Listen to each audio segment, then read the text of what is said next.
Pada hari ketika semua kebenaran meledak seperti bom, tak seorang pun menyangka bahwa akhir sebuah pengkhianatan justru menjadi awal dari kebangkitan yang sesungguhnya. Sebelum mulai ceritanya, komen dulu kalian dari kota atau negara mana. Aku pengen tahu. Jangan lupa like, subscribe, dan aktifkan lonceng, supaya channel ini makin berkembang. Malam itu hujan turun pelan, sekadar membasahi halaman rumah, tapi cukup untuk membuat suasana semakin dingin. Indah berdiri di ambang pintu ruang keluarga dengan kedua tangan terlipat di dada. Lampu gantung menyala lembut, cukup untuk menerangi wajahnya yang mulai lelah memikirkan perubahan sikap suaminya selama beberapa minggu terakhir. Andre belum pulang. Lagi. Teleponnya beberapa kali bergetar dengan notifikasi pesan kerja, tapi tidak ada satupun dari Andre. Biasanya, lelaki itu akan mengirim kabar jika pulang terlambat, bahkan hanya sekadar, "Jangan tunggu aku, kerjaan banyak." Namun belakangan, Andre tak lagi melakukan itu. Ia pulang semaunya, atau bahkan memilih menginap di kantor tanpa memberi penjelasan yang jelas. Indah menarik napas panjang.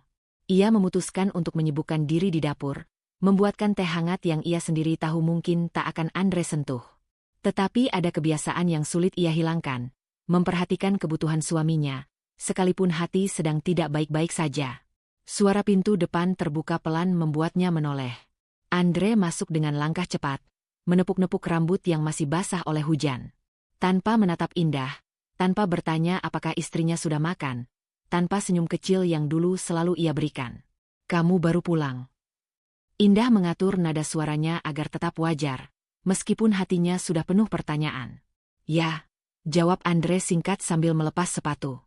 Nada datarnya terdengar seperti seseorang yang sedang berbicara pada rekan kerja, bukan pada istrinya. Indah memperhatikan geraknya, gerak Andre yang belakangan selalu terburu-buru, seolah ingin menghindari keberadaannya.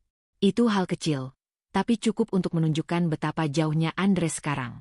"Aku buat teh hangat," kata Indah sambil mendorong cangkir ke arahnya. "Kamu mau?" "Enggak usah. Aku capek, mau langsung ke kamar." Andre melangkah pergi tanpa menoleh. Indah menahan debaran kecewa dalam dadanya. "Andre," panggilnya perlahan. Suaminya berhenti, tetapi tidak berbalik.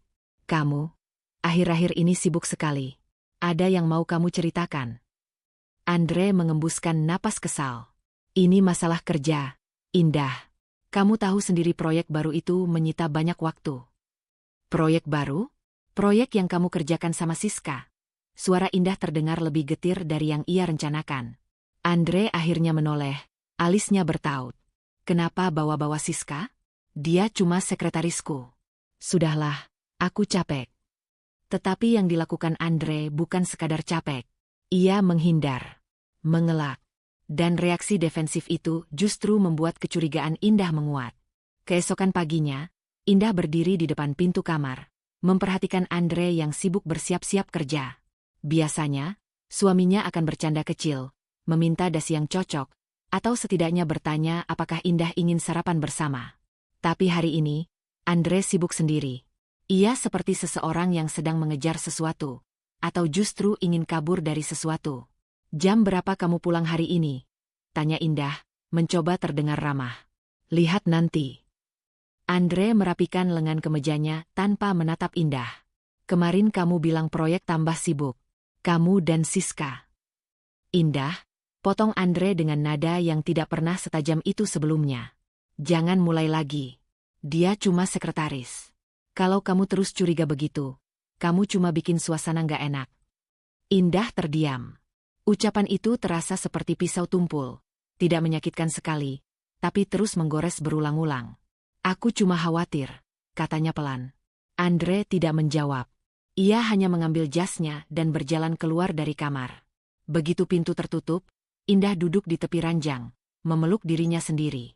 Sikap dingin Andre bukan hanya membuatnya curiga, tapi juga membuatnya merasa terbuang dari kehidupan laki-laki yang dulu selalu berkata bahwa dia adalah rumahnya. Namun satu hal yang paling mengganggunya adalah tatapan Andre saat mendengar nama Siska. Tatapan yang tidak seharusnya dimiliki seorang suami yang hanya bekerja dengan sekretarisnya. Sore itu, Indah memutuskan menjemput Andre di kantor tanpa memberi kabar. Sudah lama ia tidak mengunjungi kantor suaminya. Ia ingin memastikan apakah kecurigaannya hanya ketakutan berlebihan, atau memang ada sesuatu yang disembunyikan. Saat mobilnya berhenti di parkiran, ia melihat Andre dan Siska keluar dari pintu samping gedung. Cara Siska tersenyum, cara Andre membalasnya dengan kepala sedikit menunduk dan percakapan pelan. Semua itu tidak terlihat seperti hubungan profesional. Indah tak bisa mendengar apa yang mereka bicarakan, tapi ia bisa melihat dengan jelas bagaimana tangan Siska menyentuh lengan Andre seolah mereka terbiasa melakukan itu. Indah merasakan dadanya mengencang.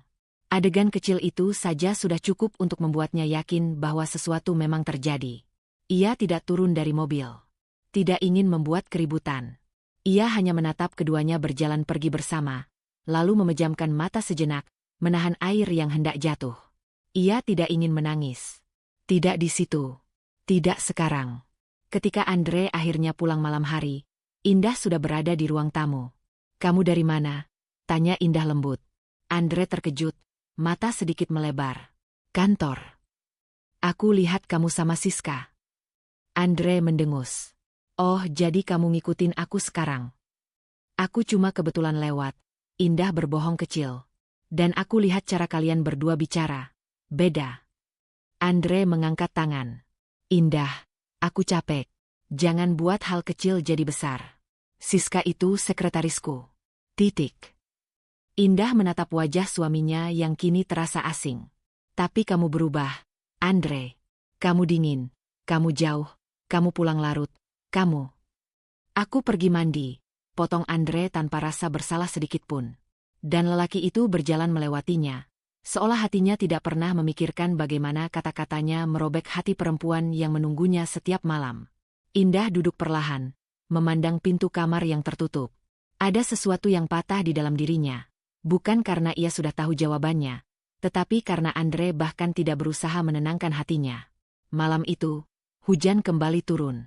Dan untuk pertama kalinya, Indah merasa rumah yang selalu ia jaga sendiri itu terasa semakin dingin. Seolah menegaskan sesuatu yang selama ini ia takutkan. Jarak di antara mereka bukan lagi sekadar kesibukan, tapi tanda retaknya sebuah kepercayaan. Pagi itu, suasana rumah masih sunyi ketika Indah terbangun dengan kepala penuh pikiran. Kata-kata Andre semalam, yang terus menghindar dan memotong pembicaraan, masih menancap. Indah mencoba mengusir perasaan tak enak itu, tetapi instingnya menolak diam. Ada sesuatu yang Andre sembunyikan, dan ia tidak bisa lagi menunggu jawaban yang tidak pernah diberikan suaminya. Indah menatap ponselnya cukup lama sebelum akhirnya membuka pesan-pesan lama Andre. Tidak ada yang janggal, tidak ada yang spesifik, tetapi justru itu yang membuatnya curiga. Andre biasanya ceroboh dalam hal kecil, namun beberapa minggu ini ia tampak terlalu rapi, terlalu hati-hati. Ia berjalan ke ruang kerja Andre, ruangan yang jarang ia masuki belakangan karena Andre melarangnya, mengganggu dokumen kantor. Indah tidak pernah memikirkan buruknya larangan itu sebelumnya, tetapi kini ia menyorotinya dengan kecurigaan yang berbeda. Ia membuka pintu dan menyalakan lampu. Ruangan itu rapi, mungkin terlalu rapi. Meja Andre kosong kecuali laptop dan beberapa kertas. Indah tak berencana mengutak-atik barang pribadi suaminya, tapi matanya menangkap selembar kertas kecil yang tidak tertutup rapat oleh laptop. Memo bertuliskan tangan Siska. "Ada yang perlu aku jelaskan nanti, Pak. Jangan lupa ketemu di tempat biasa." Indah menahan napas. "Tempat biasa," gumamnya. Ia tidak pernah mendengar Andre menyebut tempat apapun yang rutin ia datangi selain kantor, gym, dan rumah. Dan tulisan tangan itu, terlalu personal untuk sekadar sekretaris yang mengurus administrasi. Indah memasukkan memo itu ke dalam sakunya, bukan untuk memergoki, tetapi untuk melindungi dirinya dari penipuan yang mungkin lebih besar daripada yang ia duga. Beberapa menit kemudian ia keluar rumah dengan mobilnya, mengikuti intuisi yang membimbingnya ke kantor Andre. Tak ada rencana jelas, hanya keinginan untuk melihat lebih dekat. Sesampainya di parkiran kantor Andre, ia duduk diam sejenak. Ia ingin memastikan apakah memo itu hanyalah salah paham, atau justru bukti pertama bahwa firasatnya benar. Setelah menunggu sekitar 15 menit, ia melihat Andre keluar dari pintu samping gedung. Pintu yang jarang dipakai staf administrasi biasa. Andre melangkah cepat sambil memeriksa ponsel, dan tak lama kemudian, Siska menyusulnya dengan langkah ringan. Indah menunduk, menatap mereka melalui celah kaca mobil. Gerakannya terkontrol, tetapi hatinya tidak. Hari sebelumnya ia melihat mereka bicara pelan sambil tertawa kecil. Hari ini, jarak mereka bahkan lebih dekat. Cara Siska memandangi Andre seakan menunggu persetujuan. Cara Andre mengangguk tanpa ragu. Semuanya menunjukkan lebih dari sekadar hubungan profesional. Indah meraih memo di sakunya dan membacanya kembali. Kata-kata itu kini menampar perasaannya dengan makna yang lebih jelas. Ia memutuskan mengikuti dari kejauhan. Mobil Andre berbelok ke arah kafe kecil yang cukup terpencil, bukan tempat yang biasa digunakan untuk pertemuan bisnis. Indah memarkirkan mobilnya beberapa meter dari sana, menunduk saat Andre dan Siska turun. Di dalam kafe, dari balik jendela, Indah melihat Andre duduk menghadap Siska. Mereka tampak serius berbicara. Tidak ada dokumen, tidak ada laptop, tidak ada urusan kerja. Hanya dua orang yang sedang terlibat dalam percakapan personal. Indah menyentuh dadanya, menekan rasa ngilu yang tiba-tiba muncul. Ia tidak pernah ingin melihat hal itu, tapi ia butuh kebenaran. Bukan asumsi. Andre menyentuh tangan Siska. Hanya sebentar, tetapi cukup membuat Indah menutup mata, mencoba menahan gelombang emosi yang melanda. Ketika akhirnya Andre dan Siska pergi, Indah tetap duduk beberapa menit di dalam mobil, menenangkan diri. Ia harus bersikap tenang. Kemarahan hanya akan membuat Andre semakin memutarbalikkan keadaan. Dan ia tahu, malam ini, Andre pasti akan menemukan cara melarikan diri dari kenyataan. Andre pulang lebih awal dari biasanya, namun wajahnya tidak menunjukkan rasa bersalah sedikitpun. Ia datang seperti seseorang yang baru menyelesaikan sesuatu yang menyenangkan. Indah menyiapkan teh, bukan karena berharap Andre akan meminumnya, tapi karena ia ingin bicara dalam suasana yang terkontrol. "Kamu kelihatan capek," kata Indah membuka percakapan saat Andre menaruh tasnya di sofa. Andre menjawab sambil melonggarkan dasi. Namanya juga kerja. Banyak ketemu orang. "Kafe itu bagian dari urusan kantor?" tanya Indah tanpa mengeraskan suara. Andre menoleh perlahan. Ekspresi terkejutnya hanya 1 detik. Tetapi cukup bagi Indah untuk tahu bahwa ia benar. "Kamu ngikutin aku lagi?" tanya Andre ketus. Indah duduk, menatapnya. "Aku cuma kebetulan lewat. Dan aku lihat kamu sama Siska. Lagi." Andre menghela napas kasar dan tertawa pendek. "Indah, kamu ini kenapa sih? Semua hal dibilang mencurigakan. Kamu tuh bikin aku tertekan. Tahu nggak? Kamu pikir aku nggak tertekan?" Indah menatapnya tanpa berkedip. "Aku lihat sendiri kalian di kafe. Tempat biasa, ya? Sama kayak yang di memo ini." Ia mengeluarkan kertas itu pelan, meletakkannya di meja. Andre menegang. "Kamu ngacak-acak ruang kerjaku." "Aku cuma..." "Kamu melanggar privasiku." Suara Andre meninggi. "Kamu nggak percaya sama aku, tapi kamu sendiri ngejalanin hubungan rumah tangga pakai kecurigaan." Indah mengetap jarinya pelan di meja, mencoba tetap tenang. "Aku nggak butuh curiga kalau kamu jujur dari awal." "Maksudmu?" Andre memutar bola matanya. "Siska cuma sekretaris. Kamu nih terlalu sensitif. Semua hal kamu pikir ada artinya.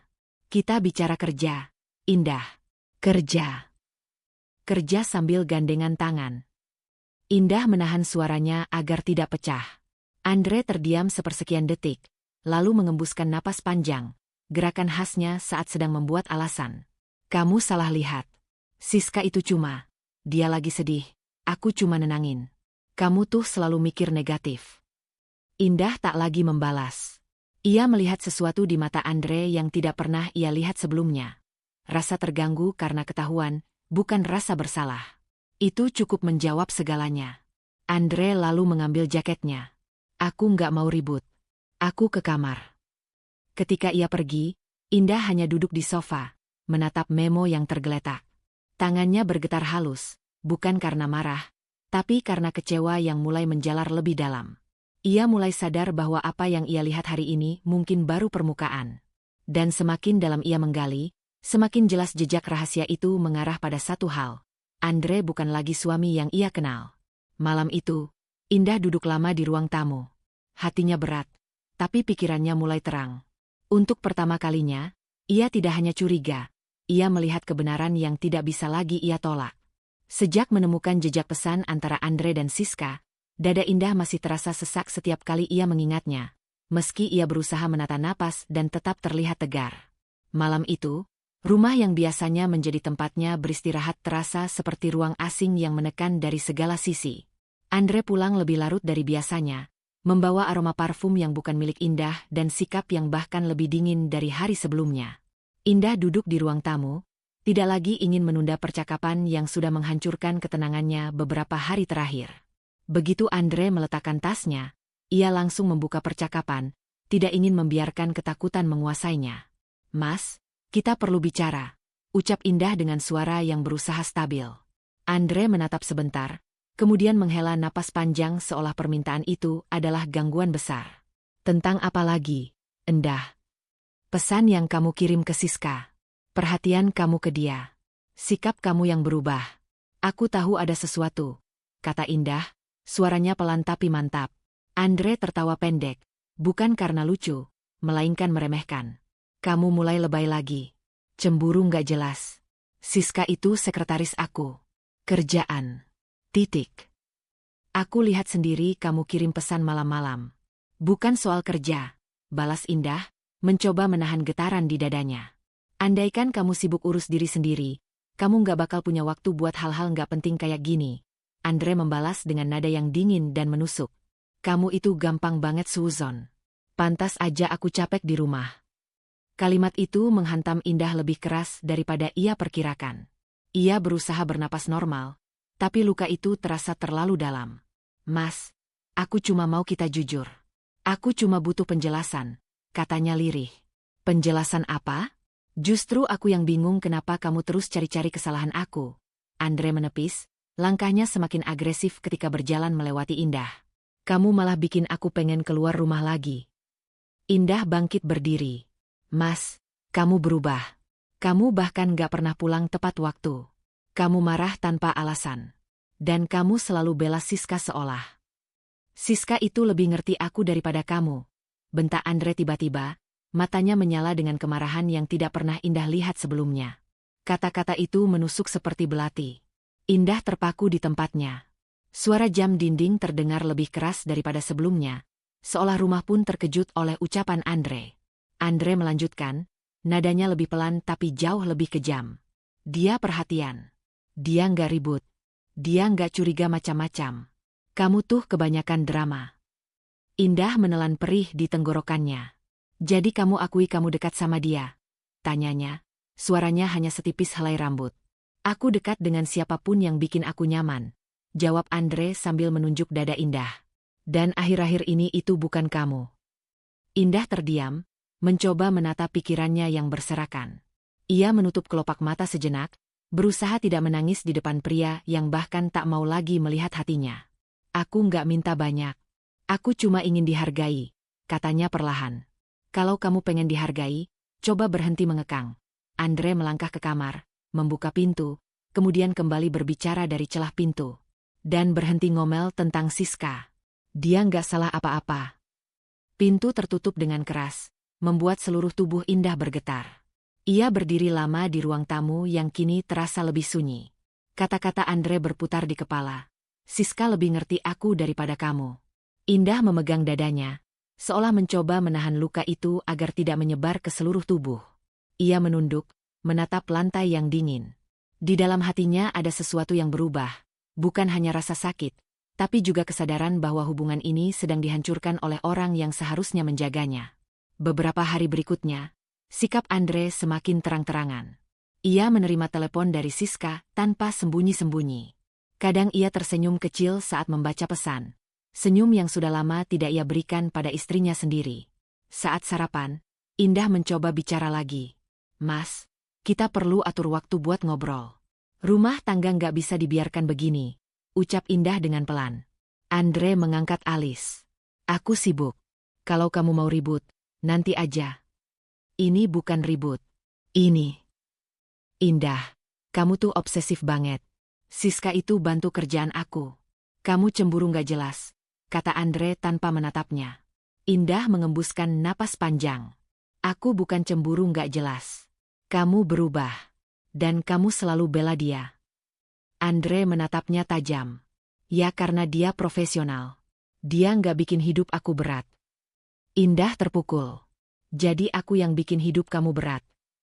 Kalau kamu kayak gini terus, iya. Kali ini Indah tidak membalas. Ia hanya menatap Andre yang begitu sibuk membela wanita lain, seolah suami yang dulu ia kenal telah berganti menjadi seseorang yang sama sekali berbeda. Ketika Andre berangkat kerja, ia bahkan tidak menatap Indah. Tidak ada ucapan pamit. Tidak ada sentuhan. Hanya langkah cepat menuju mobil. Seakan rumah ini hanya tempat singgah yang tidak penting. Indah berdiri di depan pintu, memeluk dirinya sendiri. Ada rasa hampa yang aneh, sejenis kehancuran yang tidak mengeluarkan suara, tapi terasa sangat nyata. Di tengah keheningan rumah itu, Indah akhirnya memahami, Andre bukan sedang tersesat. Ia sedang memilih. Dan yang ia pilih bukan dirinya. Kesadaran itu meninggalkan retakan yang lebih dalam dari apapun yang terjadi sebelumnya. Namun di balik rasa sakitnya, ada percikan kecil yang mulai muncul, sebuah kekuatan halus yang belum ia sadari. Indah menutup pintu perlahan, lalu berjalan masuk ke rumah yang terasa terlalu luas untuk menampung rasa sepinya. Dalam diam, ia merasakan sesuatu bergeser dalam dirinya, sesuatu yang akan membawanya ke arah yang berbeda dari yang pernah ia bayangkan. Tangannya mengepal pelan, dan di dalam dada yang perih itu, ada tekad yang mulai tumbuh. Sejak Andre terang-terangan membela Siska, Indah belajar menata napas setiap kali pintu rumah terbuka. Ia mencoba bertahan meski rasa sakit semakin menekan, mencoba tetap waras ketika suaminya makin jauh dan dingin. Tapi sore itu, ketika Andre muncul di beranda bersama seseorang yang tidak seharusnya ada di sana, Indah tahu batas kesabarannya diuji lebih dari sebelumnya. Siska berdiri di samping Andre, mengenakan blus rapi dan senyum sopan yang bagi Indah terasa seperti tamparan. Indah mematung beberapa detik sebelum akhirnya melangkah mendekat. "Endah," ujar Andre tanpa ekspresi. "Siska ikut ke sini. Kita ada urusan kerja yang harus diselesaikan." Indah menatap suaminya, kemudian menatap perempuan yang selama ini menjadi sumber retaknya rumah tangga mereka. "Kerja di rumah." Indah memastikan, suaranya mencoba tetap tenang meski dadanya sudah ditarik-tarik oleh rasa tidak nyaman. Andre mengangguk cepat, seolah tidak melihat masalah apapun. "Iya, meeting internal. Daripada ke kantor lagi." Siska menunduk sedikit. "Maaf, Mbak Indah. Ini cuma sebentar." Nada lembut itu tidak membuat situasi lebih baik. Justru terasa seperti pancingan agar Indah terlihat sebagai istri pencemburu jika ia memprotes. Indah memilih memalingkan wajah. "Silakan masuk." Mereka bertiga melangkah ke ruang tamu. Siska duduk dengan tenang, seolah sudah sering berada di sana. Andre duduk di sebelahnya, bukan di dekat Indah. Jarak sederhana itu membuat Indah merasa sesuatu dalam dirinya runtuh sedikit demi sedikit. Indah berdiri, tidak ingin duduk bersama mereka. "Kalian butuh minum?" Andre mengangguk tanpa perhatian. "Teh hangat." "Siska juga." Siska tersenyum kecil. "Terima kasih, Mbak." Indah berjalan ke dapur, menahan napas panjang agar air matanya tidak jatuh. Sambil menuang teh, ia mendengar suara Andre dan Siska tertawa kecil, entah membahas pekerjaan atau hal-hal lain yang tidak lagi ia mengerti. Suara itu menusuk lebih tajam dibandingkan ucapan Andre beberapa hari lalu. Setelah membawa minuman, Indah meletakkannya di meja tanpa banyak bicara. Ia memperhatikan cara Andre mencondongkan tubuh saat berbicara dengan Siska, cara yang tak pernah lagi ia lakukan saat berbicara dengan istrinya sendiri. "Aku bawa proposal yang Mas minta," kata Siska sambil menyerahkan map. Andre membuka, mengangguk puas. "Kerja kamu rapi banget. Aku suka." Indah menatap respons itu. Tidak ada ucapan terima kasih ketika ia yang menyiapkan makanan, tidak ada pujian ketika ia yang mengurus semua kebutuhan rumah. Tetapi kepada perempuan lain, Andre bisa begitu hangat. "Ini sebenarnya bisa dikerjakan di kantor," ujar Indah pelan, mencoba mempertahankan kewarasannya. "Kenapa harus dibawa ke sini?" Andre menatapnya dengan ketidaksabaran. "Indah, ini urusan kerja. Kamu jangan mulai." "Aku cuma bertanya," balas Indah, menahan getaran emosinya. Siska buru-buru ikut bicara, mungkin ingin meredakan, atau mungkin menyamarkan sesuatu. "Mbak, beneran cuma kerja. Saya nggak mau ganggu." Namun kata-kata itu justru terasa seperti ejekan terselubung. "Tidak bilang kamu mengganggu," ucap Indah cepat. "Aku hanya kaget." Andre menatap Indah tajam. Kamu selalu bikin hal kecil jadi besar. Indah ingin membalas, tetapi ia memilih menahan diri. Melihat Andre membela Siska lagi hanya membuat hatinya semakin remuk. Beberapa saat kemudian, mereka kembali tenggelam dalam pembicaraan pekerjaan. Indah memilih duduk agak jauh, memperhatikan tanpa benar-benar ingin. Siska terlihat nyaman, terlalu nyaman. Ia sesekali tertawa kecil, dan Andre selalu membalas dengan senyum tipis. Interaksi itu membuat Indah merasa seperti orang asing di rumahnya sendiri. Ketika Siska berdiri untuk mengambil dokumen lain dari tasnya, Andre ikut berdiri, mendekatinya terlalu dekat. Satu-satunya yang menghalangi Indah untuk tidak meledak adalah sisa harga diri yang ia jaga mati-matian. Mas, panggil Indah pelan. Andre menoleh tanpa sabar. Apa lagi? Kalau memang cuma kerja, kenapa sikap kamu ke aku berubah begini?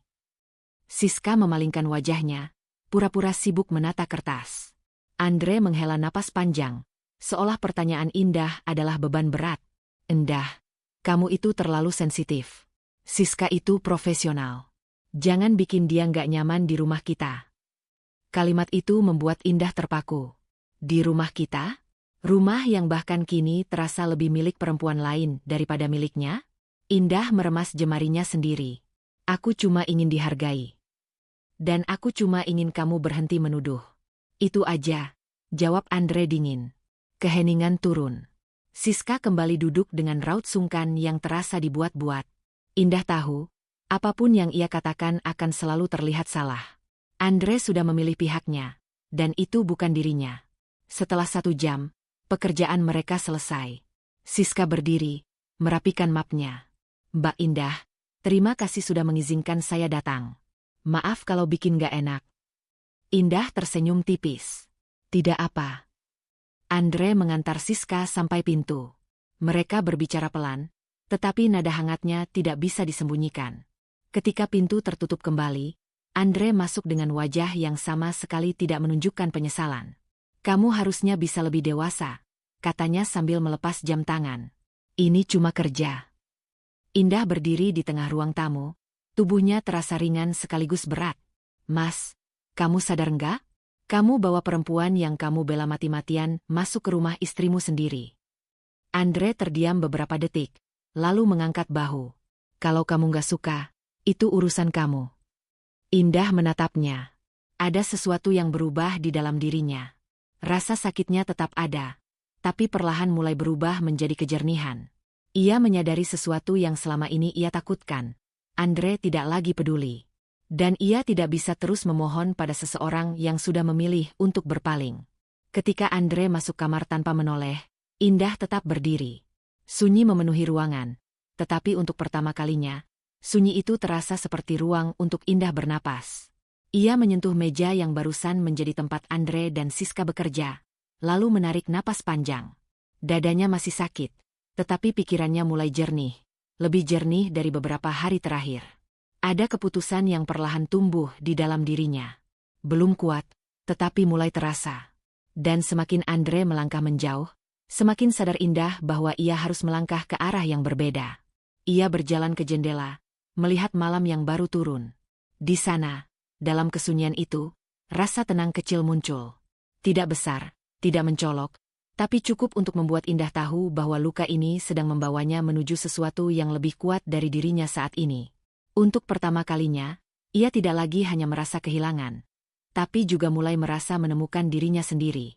Sejak Siska berkunjung ke rumah, Indah berusaha menjaga jarak aman dari segala sesuatu yang berkaitan dengan Andre. Ia masih menjalankan rutinitas rumah seperti biasa, tapi batinnya terus tergores oleh kenyataan bahwa suaminya membela perempuan lain tanpa rasa ragu.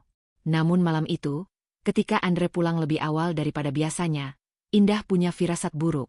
Cara Andre membanting pintu mobil, langkahnya yang cepat, dan raut wajahnya yang tampak penuh gairah aneh. Semua itu membuat Indah tahu ada sesuatu yang akan mengguncang hidupnya lebih dalam. Andre masuk rumah tanpa melepas sepatu. Indah, kita harus bicara, katanya lantang. Nada suaranya bukan marah, melainkan antusias. Itu justru membuat Indah semakin cemas. Ada apa? Indah bertanya pelan, menutup buku resep yang tadi ia baca untuk mengalihkan pikirannya dari kekacauan di rumah. Andre berdiri di depannya, kedua matanya bersinar dengan sesuatu yang tidak pernah lagi ia berikan pada Indah. Siska, dia hamil. Indah membeku. Dunia seolah berhenti bergerak. Hanya suara detak jantungnya sendiri yang terdengar terlalu keras. Kamu dengar? Andre mengulang, tak sabar menunggu reaksinya. Siska hamil. Indah menatapnya lama. Mas serius? Andre mengangguk, tersenyum lebar. Senyum yang baru saja ia temukan kembali, tapi bukan untuk istrinya. Iya. Dia telat. 2 garis. Dia udah tes beberapa kali. Indah menahan napas panjang. Ia berusaha mengatur dirinya, tapi rasa sakit itu seperti gelombang besar yang datang tanpa jeda. Jadi, Mas mengakui itu anak Mas? Tentu saja. Andre menjawab cepat, seolah itu hal paling jelas di dunia. Siska bilang dia nggak pernah sama siapapun selain aku. Dan aku percaya. Kamu juga seharusnya percaya. Indah memeluk dirinya sendiri. Mas sadar nggak apa yang Mas bicarakan?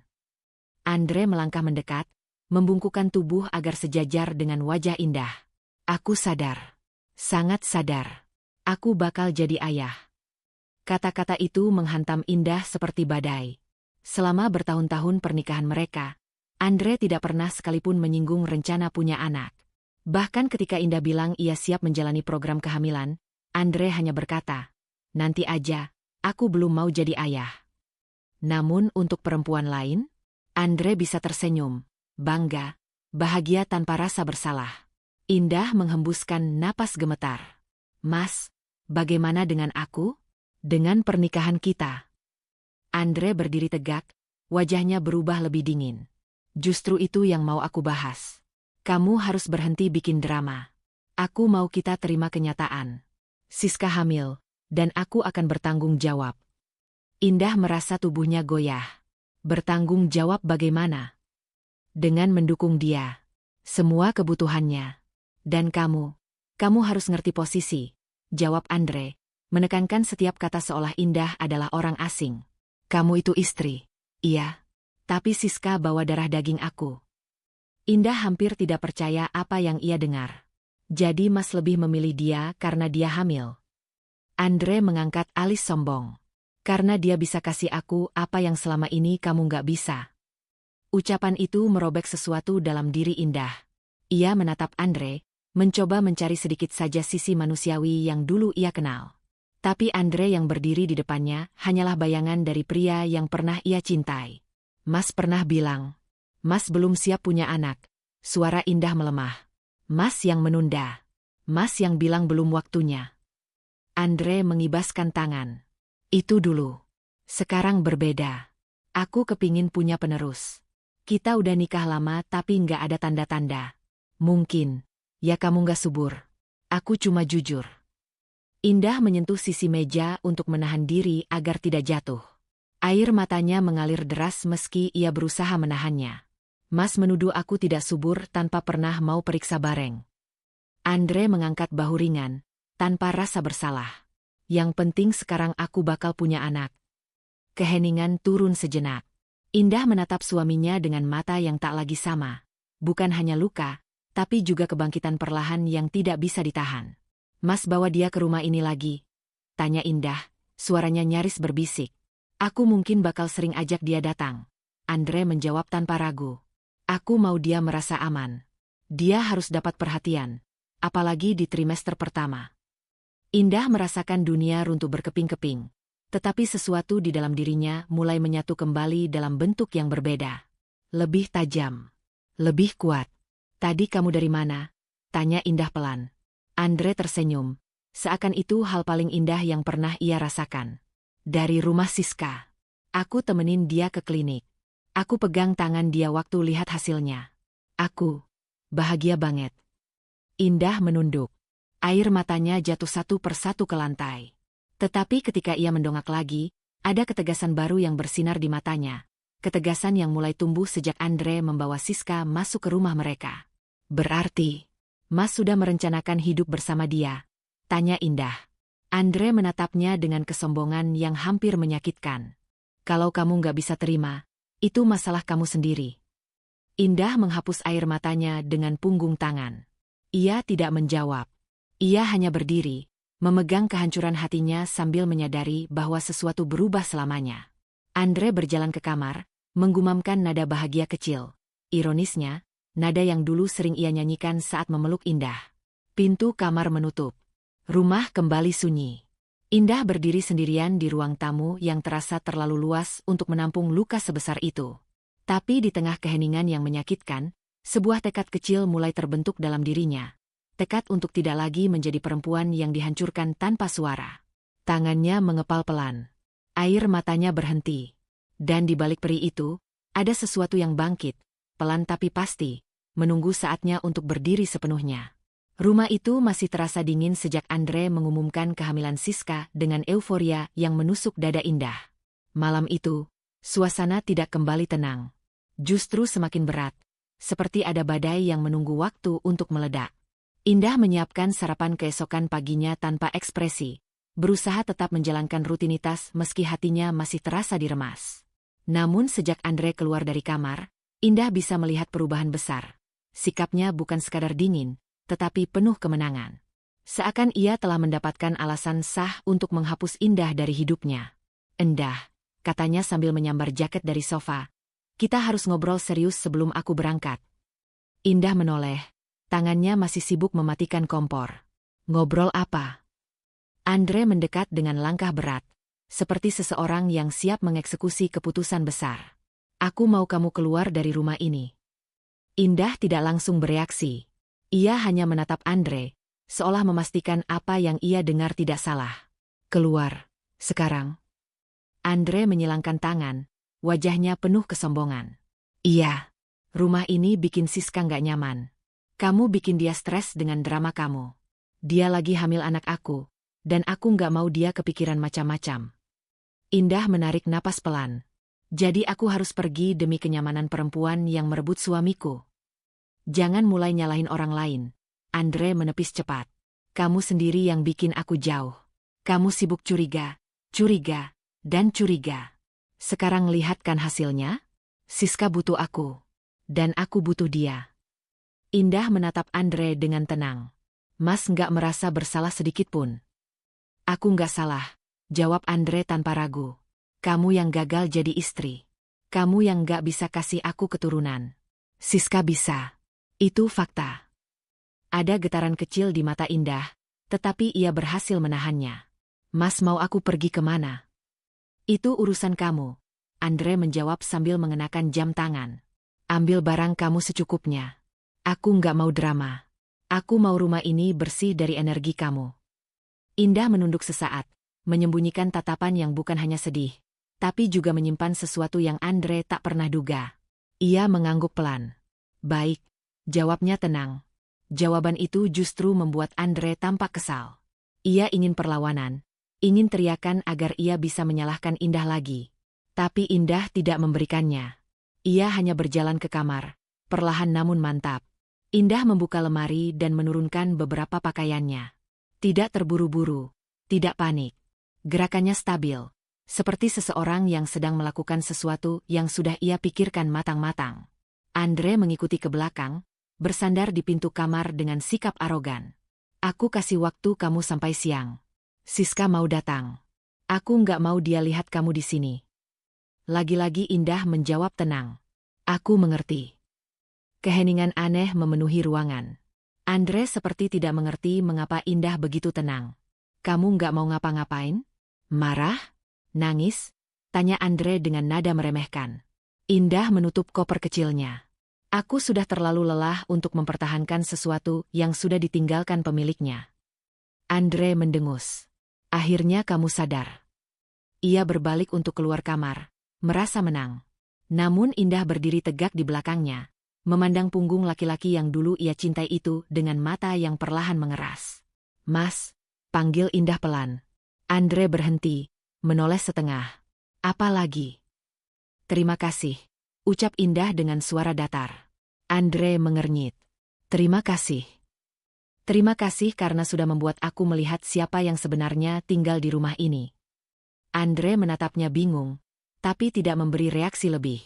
Ia keluar dari kamar, menganggap ucapan itu sebagai kepasrahan seorang istri yang ditinggalkan. Indah melanjutkan menata tasnya. Tidak banyak barang yang ia bawa, hanya beberapa pakaian, dokumen penting, dan satu album foto lama. Tetapi saat ia mengambil album itu, ia melihat sekilas foto pernikahannya dengan Andre. Langsung ia tutup kembali dan memasukkannya tanpa melihat lagi. Bukan karena ia ingin mengingat, tapi karena semuanya akan segera berubah, dan ia tidak ingin meninggalkan bukti apapun di tangan orang yang tidak layak menyentuh kenangannya. Beberapa jam kemudian, ketika Andre kembali dari luar sebentar, Indah sudah siap berdiri di ruang tamu dengan koper di sampingnya. "Aku pergi sekarang," katanya. Andre menatap sekitar, memastikan Siska belum datang. "Bagus. Kamu cepat ngerti." Indah mengangguk. "Mas, terakhir." "Apa lagi?" Andre menjawab tidak sabar. Indah mendekat satu langkah. Tatapannya tidak lagi kosong seperti beberapa hari terakhir. Ada kekuatan baru di sana. Sesuatu yang membuat Andre sedikit terganggu. "Jangan pernah lupa, Mas," ucap Indah perlahan, stabil, dan penuh makna. "Segala sesuatu yang Mas rasa aman selama ini, tidak selalu seperti yang Mas kira." Andre mengangkat alis, tampak tidak memahami. "Maksud kamu apa?" Indah hanya tersenyum kecil. Senyum paling tenang sejak semua ini dimulai. "Mas akan tahu." Tanpa menunggu reaksi, Indah memutar tubuh dan melangkah keluar dari pintu rumah. Rumah yang pernah ia bangun dengan cinta, tapi kini menjadi tempat ia diusir tanpa rasa hormat. Udara di luar terasa berbeda. Lebih luas. Lebih ringan. Meski ada perih di dadanya, ada juga sesuatu yang merambat naik dari dalam. Rasa lega yang tidak bisa ia sebutkan sebelumnya. Indah berdiri di teras sebentar, membiarkan angin menyentuh wajahnya. Untuk pertama kalinya setelah sekian lama, ia merasa benar-benar bebas. Bukan karena ia kehilangan rumah, tapi karena ia meninggalkan seseorang yang sudah lama tidak menjadi suaminya. Ketika langkahnya menjauh dari rumah itu, perasaan baru muncul, bukan sekadar hancur, tapi juga sebuah awal. Babak hidup Indah tidak lagi berada di dalam rumah yang mengusirnya. Babak itu baru saja dimulai. Indah menatap kaca besar di lobi kantor notaris, menarik napas panjang sebelum melangkah masuk. Sudah beberapa hari sejak ia diusir Andre, namun kali ini tidak ada getaran ketakutan di dadanya. Yang ada hanya kejernihan, ketegasan, dan rencana yang mulai terbentuk. Kalimat Andre waktu itu masih terngiang. "Keluar dari rumah ini. Kamu cuma numpang selama ini." Indah tersenyum tipis. Hari ini, Andre akan mengetahui siapa yang sebenarnya menumpang. Ia membuka pintu ruang konsultasi. Notaris yang sudah lama bekerja sama dengan keluarga Indah berdiri menyambutnya. "Selamat pagi, Bu Indah. Silakan duduk. Saya sudah menyiapkan semua berkas yang Ibu minta." Indah duduk, tatapannya terarah penuh fokus. "Terima kasih. Saya ingin meninjau seluruh aset yang tercatat atas nama saya. Semua, tanpa ada yang terlewat." Notaris mengangguk lalu mendorong map tebal ke arahnya. "Semua aset rumah, kendaraan, hingga rekening deposito, semuanya atas nama Ibu. Tidak satu pun yang berada di atas nama Pak Andre." Indah membuka halaman pertama, lalu halaman berikutnya. Semuanya tertata rapi dengan namanya sebagai pemilik tunggal. "Jadi, rumah yang saat ini ditempati Andre, itu sepenuhnya milik saya?" "Benar. Sertifikat SHM tertulis atas nama Ibu sejak awal. Warisan dari orang tua Ibu." Indah mengangguk pelan. Bukan rasa puas yang muncul di matanya, melainkan ketegasan yang matang. Ia tak perlu membalas Andre dengan emosi. Fakta hukum sudah lebih dari cukup. Notaris melanjutkan, "Kalau Ibu ingin mengambil tindakan, Ibu bisa mengatur ulang surat kuasa, akses rumah, bahkan membatasi penggunaan aset. Semua legal." Indah menutup map itu perlahan. "Saya ingin memastikan satu hal dulu. Tidak ada satupun dokumen yang memberi Andre hak klaim atas aset saya." "Tidak ada, Bu. Selama ini semua pengurusan dilakukan atas nama Ibu. Suami Ibu tidak memiliki kuasa apapun." Indah menghembuskan napas panjang, perasaannya bercampur lega dan getir. Ia mengingat bagaimana Andre sering membanggakan diri sebagai kepala rumah tangga yang menghidupi keluarga. Padahal, bahkan mobil yang ia pamerkan di hadapan Siska pun dibeli menggunakan uang dari rekening Indah. Ironis, dan menyedihkan. Notaris kemudian memberikan saran singkat. Jika ibu sudah siap mengambil langkah, saya sarankan untuk bertemu pengacara agar semuanya lebih terstruktur. Indah mengangguk. Baik, saya akan ke sana sekarang. Ruang pengacara tidak jauh dari kantor notaris. Indah melangkah mantap, membawa map berkas di tangan. Begitu memasuki ruangan, ia disambut pengacara yang pernah menangani beberapa urusan keluarganya dulu. Bu Indah, saya sudah diberitahu notaris bahwa Anda ingin meninjau aset dan kemungkinan tindakan hukum. Silakan duduk. Indah menyerahkan map tersebut. Saya ingin memastikan posisi hukum saya jelas. Andre mengusir saya dari rumah yang justru adalah milik saya. Saya ingin tahu langkah apa yang bisa diambil. Pengacara membuka lembar demi lembar dengan teliti. Semua ini jelas menunjukkan bahwa Anda adalah pemilik tunggal aset, rumah, kendaraan, rekening, dan perusahaan kecil yang diwariskan keluarga. Dari sisi hukum, Anda berada di posisi yang sangat kuat. Indah menegakkan bahu. Apa saya bisa meminta Andre keluar dari rumah saya? Tentu bisa, jawab pengacara tanpa ragu. Secara hukum, dia tidak punya hak tinggal jika pemilik sah tidak mengizinkan. Terlebih bila ada bukti perilaku tidak layak terhadap Anda. Indah mengingat wajah Andre yang penuh amarah saat mengusirnya. Waktu itu ia meninggalkan rumah tanpa melawan, bukan karena takut, melainkan karena ia tahu saatnya akan tiba untuk membalikkan keadaan. Pengacara menambahkan, jika ibu ingin, saya bisa menyiapkan surat pemberitahuan resmi. Kita bisa melakukannya secepatnya. Indah menatap lurus, suaranya pelan namun mantap. Siapkan. Tapi jangan kirim hari ini. Saya ingin melihat bagaimana Andre bergerak dulu. Baik. Apakah Anda juga ingin melanjutkan proses perceraian? Indah terdiam sejenak. Bukan bimbang. Ia hanya memastikan perasaan dan pikirannya berada dalam satu garis. Ya, jawabnya akhirnya. Saya ingin perceraian dilakukan dengan bersih dan tanpa celah bagi Andre untuk memanipulasi apapun. Pengacara mencatat beberapa hal. Kita akan atur strategi. Dengan bukti perilakunya belakangan ini, posisi Anda sangat kuat. Tidak ada hak klaim harta, tidak ada hak atas aset, dan tidak ada alasan baginya untuk menekan Anda. Indah mengangguk. Terima kasih. Saya ingin semuanya berjalan sesuai aturan. Saya tidak mau membalas dendam. Saya hanya ingin hidup saya kembali. Pengacara tersenyum menghargai ketegasan itu. Ketenangan seperti itu justru membuat Anda jauh lebih kuat. Indah berdiri, merapikan tasnya. Kirim saya detail rencana dan perkiraan timeline. Saya ingin memahami semua prosesnya. Tentu, Bu Indah. Saya akan kirim hari ini. Keluar dari kantor pengacara, Indah berdiri di pinggir jalan. Angin sore menyapu rambutnya. Ini pertama kalinya sejak diusir ia benar-benar merasa berdiri di atas pijakan yang kokoh. Ia bukan korban. Ia bukan istri yang tak berdaya. Ia adalah pemilik semua yang selama ini Andre pamerkan. Indah menatap gedung tinggi yang memantulkan matahari senja. Ini awalnya, gumamnya pelan. Sekarang giliranku melangkah. Ia berjalan pergi, langkahnya stabil, tatapannya lurus ke depan. Rencana besar Indah mulai bergerak, tanpa teriakan, tanpa drama, hanya ketenangan yang tajam dan penuh arah. Andre berdiri di depan cermin besar ruang direksi, merapikan jasnya yang baru dibeli pagi tadi. Ia menatap refleksinya dengan kepuasan yang hampir berlebihan. Lihat, gumamnya pada diri sendiri, akhirnya aku berada di posisi yang seharusnya. Beberapa karyawan yang lewat di koridor hanya menunduk ketika melihatnya. Mereka tidak pernah benar-benar menyukai sikap Andre yang belakangan makin angkuh. Namun, mereka tetap menjaga sopan santun karena statusnya sebagai suami pemilik perusahaan.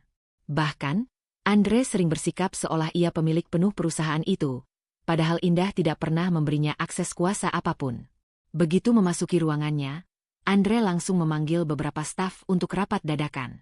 Mereka datang dengan catatan tipis dan wajah berhati-hati. Aku ingin perubahan besar, ujar Andre sambil duduk dengan posisi bersandar, kaki disilangkan, dan suara yang dibuat-buat tenang. Mulai bulan depan, semua proyek akan aku evaluasi ulang. Tidak ada yang jalan kalau tidak lewat meja aku. Para karyawan saling pandang, namun tak ada yang berani protes. Seorang karyawan memberanikan diri bertanya, Pak Andre, sebelumnya. Andre mengangkat tangan menghentikan. Mulai sekarang, kalian tidak perlu menunggu arahan dari Bu Indah. Semua keputusan ada di tangan saya. Paham? Karyawan itu mengangguk cepat. Baik, Pak. Andre merasa dirinya semakin besar. Seolah dengan melenggang di ruangan itu, ia telah mendapat kekuasaan absolut. Ia tidak sadar bahwa semua yang ia lakukan hanya tampak besar di kepalanya sendiri. Di mata hukum, ia tidak memiliki hak secuil pun. Tapi ia begitu tenggelam dalam ilusi. Setelah rapat bubar, Andre menerima telepon dari Siska yang mengabarkan tentang kehamilannya yang makin terasa. Baby kita sehat banget, Mas. Suara Siska terdengar manja. Andre tersenyum bangga. Tentu. Dengan semua yang aku punya sekarang, kamu dan anak kita akan hidup dalam kemewahan. Tidak ada yang bisa menghalangi. Termasuk Indah? Tanya Siska, nadanya menantang. Andre tertawa pendek. Indah itu sudah tidak ada apa-apanya. Dia yang pergi, bukan aku. Semua ini ada karena aku yang jalankan. Bahkan perusahaan ini pun bisa dibilang berdiri karena tangan aku. Siska tampak puas. Kalau begitu kita harus segera pastikan posisi Mas semakin kuat. Siapa tahu kamu benar-benar dapat kontrol penuh perusahaan ini. Kendalinya sudah di tanganku, sayang, jawab Andre, yakin tapi naif. Padahal ia bahkan tidak pernah memegang saham. Siang itu, Andre berjalan mengitari lantai kantor dengan gaya seorang raja yang memeriksa wilayah kekuasaannya.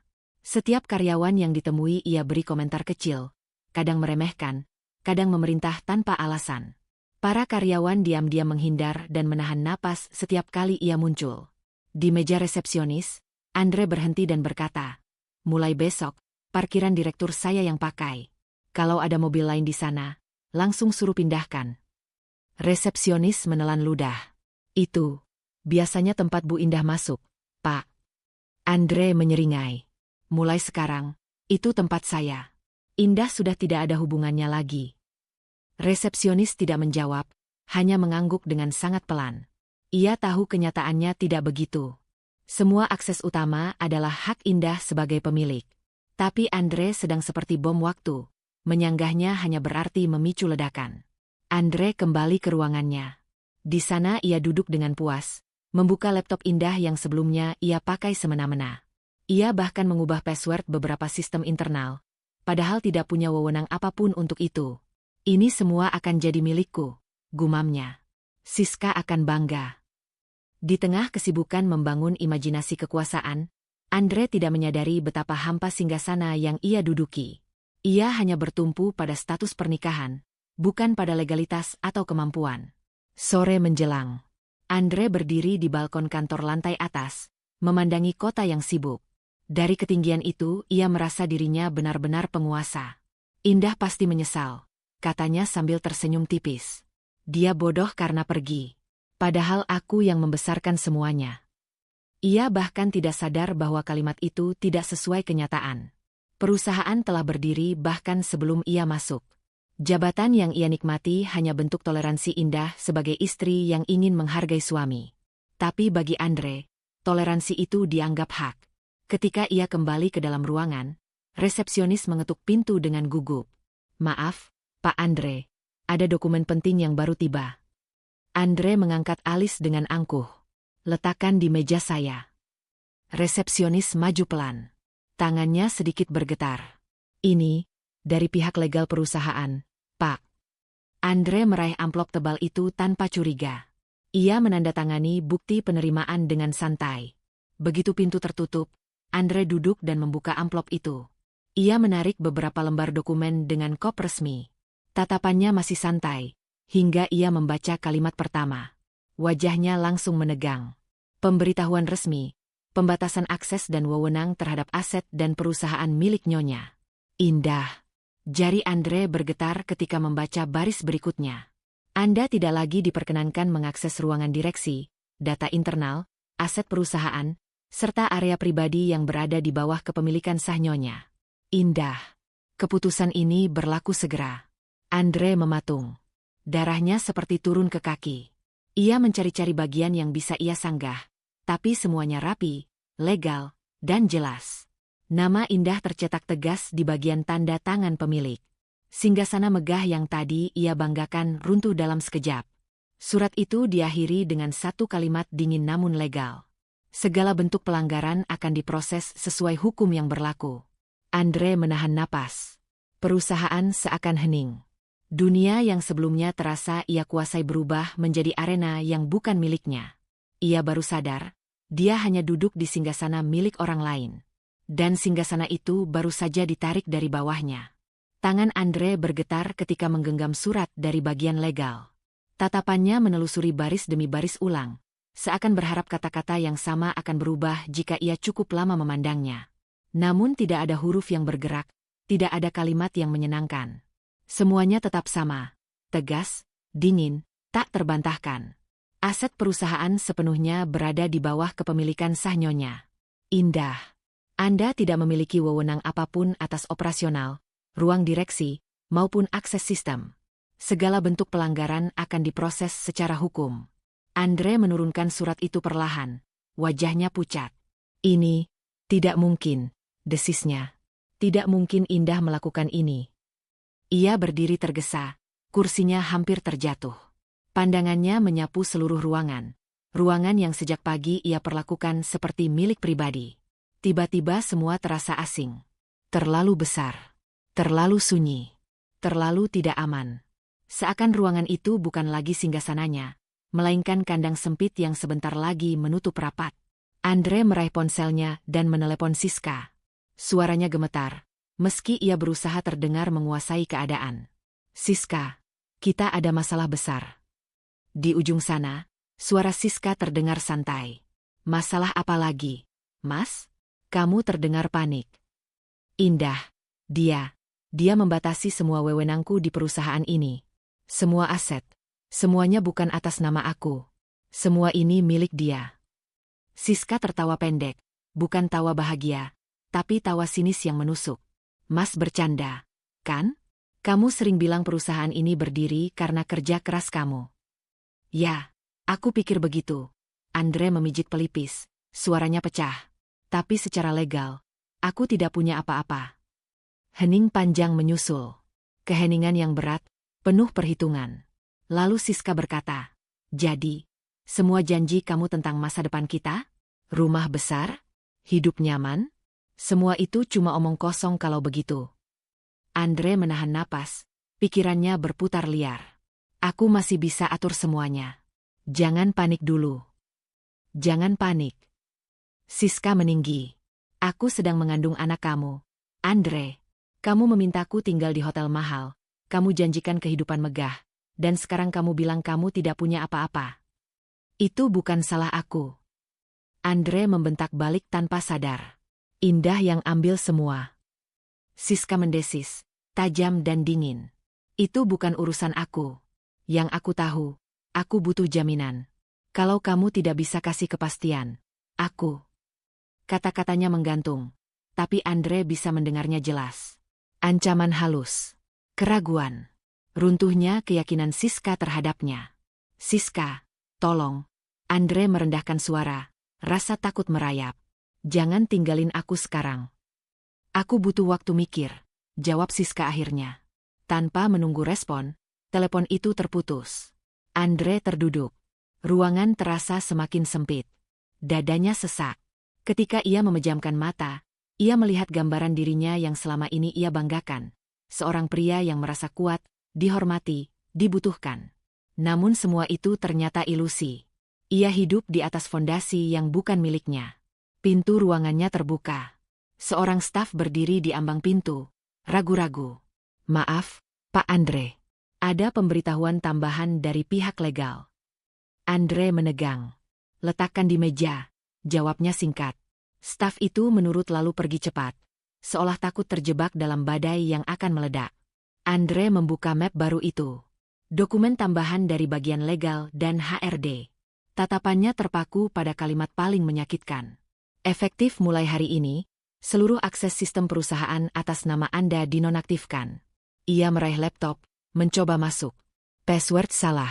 Dicoba lagi. Salah. Layar berubah menjadi akses denied. Tidak. Andre menepuk meja, napasnya kasar. Ini perbuatan indah. Dia sengaja menjatuhkanku. Ia bergegas ke lift, hendak menuju ruang server. 2 karyawan keamanan berdiri di depan pintu lift khusus direksi. Maaf, Pak Andre. Salah satu dari mereka berbicara sopan tapi tegas. Akses Bapak ke lantai direksi dan ruang server sudah dicabut. Andre menegang. Apa maksud kalian? Aku suami pemilik perusahaan ini. Kami hanya menjalankan perintah legal dan keputusan pemilik, Pak. Pemilik. Kata itu menghantam Andre seperti pukulan. Karena pemilik itu bukan dirinya. Ia menoleh ke seluruh ruangan kantor. Tatapan beberapa karyawan mengawasinya, namun tidak satu pun mendekat. Tidak ada hormat. Tidak ada ketakutan. Yang tersisa hanyalah simpati samar dan ketidakpercayaan pada pria yang tadi pagi masih bertingkah seperti penguasa. Andre merasa seluruh dunia mengempis. Ia kembali ke ruangannya, atau ruangan yang sampai menit ini masih bisa ia masuki. Napasnya naik turun cepat. Keringat dingin membasahi punggungnya meski AC menyala. Ia memandangi meja itu, kursi itu, ruangan itu. Ini semua bukan milikku. Kalimat itu akhirnya menyelinap masuk, menghancurkan pertahanan terakhirnya. Ponselnya berbunyi. Pesan dari Siska. Hanya 2 baris. Aku tidak bisa hidup dengan laki-laki tanpa masa depan. Jangan hubungi aku dulu. Andre memejamkan mata, menahan getir. Satu persatu, semuanya pergi darinya. Siska. Kekuasaan semu. Aset yang ia kira miliknya. Kendali perusahaan. Dan yang paling menyakitkan, harga dirinya. Ketika ia membuka mata, ia menemukan 2 staf legal berdiri di pintu. Sesuai instruksi, Pak, ujar salah satunya sopan, kami harus mendampingi Anda untuk mengosongkan ruangan. Mulai hari ini Anda tidak diperkenankan berada di area operasional perusahaan. Andre terpaku. Hening panjang menggantung di antara mereka. Akhirnya, tangan Andre terkulai. Langkahnya goyah. Ia berdiri perlahan, memandang ruangan itu untuk terakhir kalinya. Ruangan yang selama ini ia anggap singgasananya. Singgasana itu kini milik orang yang sebenarnya. Indah. Dan Andre pun berjalan keluar, kehilangan segalanya. Andre duduk di kamar hotel yang kini terasa lebih sempit dari biasanya. Lampu kuning temaram tidak bisa menutupi kekacauan wajahnya. Ia sudah kehilangan perusahaan, kehilangan akses ke rumah, kehilangan segala hal yang dulu membuatnya berdiri tegak. Dan kini satu-satunya orang yang masih ia anggap berpihak padanya adalah Siska. Atau setidaknya, itu yang ia pikir. Ponselnya bergetar. Pesan dari resepsionis hotel. Pak Andre, ada tamu bernama Siska meminta akses kamar tanpa kartu. Sesuai aturan, kami tidak bisa memberikannya. Andre bangkit. Siska? Ia tidak bilang akan datang. Ia membuka pintu dan melihat Siska berdiri di koridor. Wajahnya kesal. Kenapa kamu nggak buka cepat tadi? Aku sudah nunggu lama. Gerutunya sambil masuk tanpa diundang. Andre mengusap wajah. Kamu nggak bilang mau datang. Siska melengos. Aku butuh bicara. Penting. Andre menghela napas panjang. Baik. Kita harus bicara memang. Ia menatap Siska tajam. Aku baru kehilangan perusahaan. Semua akses dicabut. Aku tidak punya apapun sekarang. Kita harus hadapi ini bareng-bareng. Siska tampak gelisah. Sangat gelisah. Ia tidak duduk. Ia malah berjalan mondar-mandir kecil. Andre memicingkan mata. Apa yang kamu sembunyikan? Tidak ada, jawab Siska cepat. Terlalu cepat. Andre mendekat.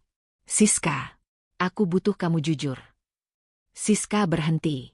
Menarik napas pendek, lalu mencoba tersenyum. Aku cuma stres, Mas. Kamu juga kan? Namun sesuatu pada cara ia menghindari tatapan Andre membuat perasaan Andre semakin gelap. Siska. Andre menatapnya tanpa berkedip. Aku minta kamu tunjukkan hasil kontrol kehamilan terakhir. Yang katanya kamu jadwalin minggu lalu. Siska menegang. Ia memalingkan wajah. Aku lupa simpan. Katanya terbata. Lupa. Andre mengulang, suaranya dalam dan dingin. Siska, kamu selalu pamer setiap hasil USG. Kamu bahkan foto test pack dari 3 angle. Dan sekarang kamu bilang lupa. Siska membuka mulut untuk menjawab, tetapi tidak ada suara keluar. Andre merasa darahnya naik. Kamu bohong dari awal. Siska meraih tasnya, seolah refleks ingin pergi. Andre menariknya, tidak kasar, tapi cukup kuat untuk menghentikan langkahnya. Aku tanya sekali lagi, katanya perlahan, menahan amarah yang hampir meledak. Apakah kamu benar-benar hamil? Siska menggigit bibir, kedua tangannya gemetar. Andre menahan napas. Siska akhirnya meledak. Aku melakukannya demi kita. Demi kamu. Demi masa depan kita. Andre tersentak. Jadi kamu memang bohong. Siska memalingkan wajah, air matanya mulai jatuh. Bukan air mata penyesalan, lebih seperti ketakutan kehilangan keuntungan. Awalnya aku pikir aku hamil beneran. Tapi setelah keterlambatan itu cuma stres biasa, aku panik. Kalau aku bilang yang sebenarnya, kamu mungkin ninggalin aku. Andre tertawa miris. Aku? Ninggalin kamu? Siska, aku ninggalin istri aku untuk kamu. Kamu pikir aku nggak serius? Siska balik membentak. Kamu butuh aku. Kamu sendiri bilang kamu nggak bahagia dengan Indah. Kamu bilang aku satu-satunya yang ngerti kamu. Ya, Andre menatapnya tajam. Tapi sekarang aku sadar kamu memanfaatkan aku. Siska mendengus. Oh, jadi sekarang kamu playing victim? Padahal kamu yang datengin aku duluan. Kamu yang mulai semua. Andre terdiam. Ia tidak bisa menyangkal itu. Namun itu tidak mengubah fakta bahwa Siska telah membohonginya. Siska melanjutkan, suaranya penuh tuduhan. Kalau kamu bukan laki-laki yang bisa memberiku masa depan, aku nggak akan nekat kayak gini. Kamu sendiri yang bikin aku percaya kalau kita bisa hidup mewah. Andre menutup matanya, menahan marah. Aku tidak pernah menyuruhmu berbohong soal kehamilan. Siska mengusap air matanya cepat, lalu menatap Andre dengan kemarahan yang sama. Kalau kamu kuat, kamu pasti bisa menjamin aku. Tapi nyatanya kamu bahkan nggak bisa mempertahankan perusahaan itu. Andre menegang. Perusahaan itu bukan punyaku. Kamu baru sadar sekarang. Siska menyeringai, suaranya sinis. Kalau kamu bukan apa-apa tanpa Indah. Itu kalimat yang menghantam jantung Andre paling keras. Ia membeku, dan Siska tahu itu. Karena ia tersenyum tipis, senyuman menang. Namun ia lupa satu hal, Andre sudah berada di titik paling bawah. Dan seseorang yang sudah hancur tidak punya ruang lagi untuk menoleransi kepalsuan. Andre berbicara pelan. Sangat pelan. Kamu bohong soal anak. Aku jadi bahan ketawaan. Aku kehilangan semua karena aku melindungimu. Siska tertawa mengejek. Salahmu sendiri. Kamu pikir kamu siapa? Kamu pikir kamu bisa bangun hidup baru cepat begitu? Kamu hidup cuma numpang dari Indah. Andre akhirnya tidak bisa menahan kemarahan yang mencabik dadanya. Keluar, bentaknya, menunjuk pintu. Keluar dari kamar ini. Siska tersentak mundur. Apa? Kamu nggak serius, kan? Aku serius. Andre berteriak lagi. Keluar dari hidupku. Dari sekarang. Siska menggertakkan gigi, wajahnya memerah. Fine. Kamu pikir aku butuh kamu sekarang? Kamu nggak punya apa-apa. Andre, kamu cuma laki-laki gagal yang numpang hidup. Ia meraih tasnya, menghentak kaki, dan berjalan ke pintu. Siska. Andre menahan diri memanggilnya sekali, meski suaranya sudah retak. Namun Siska tidak menoleh. Ia membuka pintu dan berkata tanpa emosi. Jangan pernah hubungi aku lagi. Pintu tertutup keras. Andre terduduk di lantai, menutup wajah dengan kedua tangan. Suara napasnya bergetar, dada terasa kosong, hampa, dan ditinggalkan. Perempuan yang ia pilih atas istrinya. Perempuan yang ia bela mati-matian. Perempuan yang menjadi alasan ia kehilangan segalanya. Kini pergi. Dan untuk pertama kalinya dalam hidupnya, Andre benar-benar sendirian. Hujan turun tipis ketika Andre berdiri di bawah atap sempit depan kos murah tempat ia kini tinggal. Dulu, ia terbiasa memerintah sopir untuk membuka payung, membukakan pintu, memindahkan tas kerjanya. Hari ini ia hanya memegang tas lusuh berisi beberapa pakaian dan dokumen yang tersisa. Itu pun sebagian sudah tidak bernilai apa-apa sejak aksesnya dicabut. Ia menatap ponsel yang retak. Tidak ada notifikasi, tidak ada pesan, tidak ada panggilan. Semua yang dulu mengelilinginya, karyawan, rekan kerja, bahkan Siska, menghilang begitu saja. Tapi satu nama tetap terasa menghantui. Indah. Aku harus ketemu dia, gumam Andre. Untuk pertama kalinya bukan sebagai laki-laki yang merasa berkuasa, tetapi seseorang yang kehilangan arah. Beberapa jam kemudian, Andre tiba di depan rumah lama mereka. Gerbang tertutup rapat. Tidak ada mobil Indah di parkiran. Ia menekan bel, menunggu, lalu menekan lagi. Hanya suara hujan yang membalas. Dari balik jendela, seorang asisten rumah tangga yang masih bekerja untuk pihak Indah muncul sebentar, mengintip. Indah mana? Tanya Andre lirih saat pintu sedikit dibuka. Asisten itu ragu. Ada ketakutan, ada canggung. Maaf, Pak. Bu Indah tidak tinggal di sini lagi. Beliau sudah pindah setelah. Ia terdiam, takut salah bicara. Setelah gue ngancurin semua. Ya? Potong Andre pahit. Asisten itu tidak menjawab. Hanya memberi sebuah kopian kecil amplop. Ini dititipkan. Kalau Bapak datang ke sini, saya harus berikan. Andre membuka amplop itu. Di dalamnya hanya ada satu kalimat. Jika kau ingin bicara, cari aku di tempat di mana kita dulu memulai semuanya. Indah. Andre menghela napas panjang. Tempat itu, kafe sederhana tempat mereka dulu sering berdiskusi sebelum hubungan mereka retak oleh ambisi, kebohongan, dan Siska. Kafe itu tidak berubah banyak. Wangi kopi masih sama. Kursi kayu masih mengeluarkan bunyi khas saat diduduki.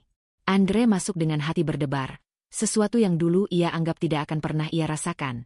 Kecemasan murni, bukan karena bisnis, bukan karena uang, tapi karena seseorang yang ia sakiti. Indah duduk di sudut dekat jendela. Sederhana, tenang, dan dengan aura yang selama ini Andre lupakan. Ketegasan yang tidak perlu diucapkan. Andre mendekat perlahan. Indah. Indah menutup buku yang sedang ia baca. Silakan duduk. Tidak ada teguran marah, tidak ada teriakan. Justru itu yang membuat dada Andre semakin sesak. Aku kehilangan semuanya. Suara Andre pecah meski ia berusaha tegar. Akses kantor, rekening, bahkan, ia menelan ludah. Siska pergi setelah ketahuan bohong soal kehamilan. Indah menatapnya tanpa bergeming. Aku sudah mendengar sebagian. Dunia memang suka menunjukkan kebenaran dengan caranya sendiri. Aku datang bukan buat nyalahin siapa-siapa, kata Andre cepat. Aku cuma mau minta maaf. Akhirnya ia mengucapkan kata-kata itu. Tanpa tameng. Tanpa ego. Aku salah besar. Indah. Salah karena ngeremehin kamu. Salah karena nyakitin kamu. Salah karena milih orang yang bahkan gak peduli sama aku. Andre menyapu wajahnya yang basah, entah hujan atau air mata. Indah menarik napas panjang. Ada sedikit gemetar di matanya, tapi ia tetap menjaga jarak. Aku tidak butuh kamu merendahkan diri, ucap Indah pelan. Aku hanya butuh kejujuran. Dan itu, dulu tidak kamu kasih. Andre mengangguk berkali-kali. Aku tahu. Makanya aku di sini. Aku cuma mau kesempatan bicara, bukan untuk balikan atau apa. Setidaknya biar aku bisa perbaiki yang bisa diperbaiki. Indah terdiam lama. Hujan di luar menjadi satu-satunya suara. Andre, aku sudah melewati terlalu banyak luka untuk langsung percaya pada perubahan kilat, katanya akhirnya. Aku paham kamu lagi jatuh. Tapi aku tidak mau jadi tempat pelarian. Aku nggak minta kamu jadi pelarian, seru Andre lirih. Aku butuh benerin kesalahan. Indah melipat tangan di meja. Aku belum tahu apakah aku ingin memaafkan atau hanya menutup lembaran ini sepenuhnya. Yang jelas, aku sedang membangun hidup baru. Dan langkahku tidak boleh goyah hanya karena masa lalu muncul meminta perhatian. Kalimat itu menusuk Andre lebih dalam daripada teriakan manapun. Jadi, kamu nggak mau ketemu aku lagi? Andre menunduk. Aku tidak bilang begitu. Indah menggeleng pelan. Aku hanya bilang, jawabanku belum sekarang. Andre mendongak. Ada sedikit harapan, tapi sangat tipis. Kalau kamu sungguh mau berubah, buktikan. Tapi bukan dengan kata-kata. Dengan tindakan. Dengan mau berdiri di kaki sendiri. Dengan berhenti menyalahkan keadaan. Andre menelan berat. Baik, aku akan coba. Indah tersenyum kecil, bukan senyum hangat seperti dulu, tapi cukup untuk menunjukkan ia tidak membenci Andre sepenuhnya. Aku tidak ingin kamu tenggelam, Dre. Tapi kamu harus berenang dengan tanganmu sendiri sekarang. Hening kembali mengisi ruang itu. Aku boleh hubungi kamu lagi? Tanya Andre pelan. Untuk saat ini, biarkan aku memutuskan waktunya. Indah berdiri, mengambil tasnya. Semoga kamu kuat menghadapi hari-hari ke depan. Andre hanya mampu melihat punggung Indah menjauh. Dan saat pintu kafe tertutup di belakangnya, Andre sadar. Untuk pertama kalinya dalam hidupnya, nasibnya tidak lagi bergantung pada kekuasaan, uang, atau wanita yang dimanipulasinya. Semuanya kini bergantung pada dirinya sendiri. Di sisi lain, Indah melangkah dengan hati yang lebih mantap dari sebelumnya. Pertemuan itu memberinya satu kepastian. Masa lalu boleh datang mengetuk, tapi ia yang memutuskan kapan pintu akan dibuka. Dan mulai malam itu, ia sudah tahu apa yang harus ia lakukan selanjutnya. Indah melangkah pergi dengan rencana yang baru saja ia mantapkan. Rencana yang mulai bergerak, perlahan namun pasti. Langit sore mulai menguning ketika Indah memasuki ruang pertemuan kecil di salah satu kantor hukum yang selama beberapa minggu terakhir menjadi tempat ia menyusun ulang hidupnya. Aroma kertas, cahaya lampu hangat, dan suasana tenang menjadi kontras dengan perasaan yang bergejolak di dalam dirinya. Hari ini adalah hari penting. Hari ketika ia harus menyelesaikan apa yang sudah lama menggantung. Di sisi lain meja, Andre duduk dengan wajah kusut. Rautnya menunjukkan seseorang yang menunggu keputusan terberat dalam hidupnya. Ia tidak lagi mengenakan setelan mahal, hanya kemeja sederhana dengan lengan yang sedikit kusut. Matanya letih, namun penuh harap. Terima kasih kamu mau ketemu lagi, ujar Andre pelan. Indah duduk tanpa banyak bicara. Ia merapikan map dokumen di depannya, lalu menatap Andre dengan sorot mata jernih namun tegas. Kita perlu bicara jelas hari ini, katanya. Andre mengangguk cepat. Iya, aku siap dengar apapun yang mau kamu bilang. Indah menarik napas panjang sebelum mulai berbicara. Andre, beberapa waktu ini aku memang memberi kamu kesempatan bicara. Aku ingin memastikan apa yang kamu mau bukan sekadar pelarian dari masalahmu. Andre langsung membalas, suaranya lirih, nyaris putus. Aku mau perbaiki semuanya. Indah, aku nyesel. Aku sadar aku hilang arah. Aku butuh kamu. Indah menatapnya lama. Tapi itu masalahnya, Dre. Kamu butuh aku untuk menyelamatkanmu, bukan karena kamu benar-benar ingin membangun sesuatu yang sehat. Andre terdiam. Kata-kata itu menusuk. Tapi ia tahu Indah tidak mengatakan sesuatu yang tidak benar. Aku sudah mikir berulang kali, lanjut Indah. Tentang apa yang terjadi. Tentang bagaimana kamu memperlakukan aku. Tentang bagaimana kamu memilih orang lain, memihak kebohongan, dan membiarkanku hancur sendirian. Andre menunduk, kedua tangannya mengepal. Aku mau minta maaf. Lagi. Dan bakal terus minta maaf kalau itu yang kamu butuhin. Maafmu aku terima, jawab Indah lembut namun tegas. Tapi itu tidak cukup. Andre langsung mendongak, panik. Tidak cukup kenapa? Aku bisa berubah. Aku bisa buktiin. Aku tidak ragu kamu bisa berubah, ujar Indah. Tapi perubahan itu bukan alasan untuk kembali. Andre membeku. Indah melanjutkan, suaranya mantap. Kita sudah sampai titik di mana kebersamaan kita bukan lagi penyembuh, tapi sumber luka.